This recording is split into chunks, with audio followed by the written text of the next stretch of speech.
தினமும் அறிவும் சத்திய வசனம். என்னை நேர்வழியாய் நடத்தி வந்த என் எஜமானாகிய ஆபிரகாமின் தேவனாய் இருக்கிற கர்த்தரை ஸ்தோத்தரித்தேன். ஆதியாகமம் 24:48.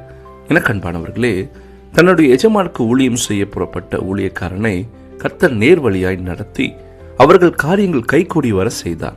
அந்த காரியம் அவர்களுக்கு ஆசீர்வாதமாய் அமைந்தது.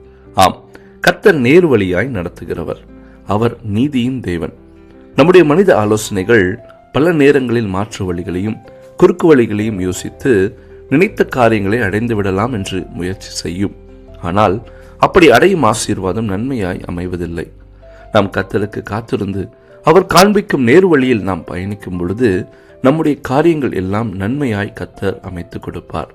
அதனால் கர்த்தர் நம்மை நேர் வழியாய் நடத்தவும் அவர் காண்பிக்கும் அந்த வழியில் நாம் உண்மையாய் நடக்கவும் தேவன் நமக்கு உதவி செய்ய அவரை நோக்கி வேண்டிக் கொள்வோம். ஆமேன். அல்லேலூயா.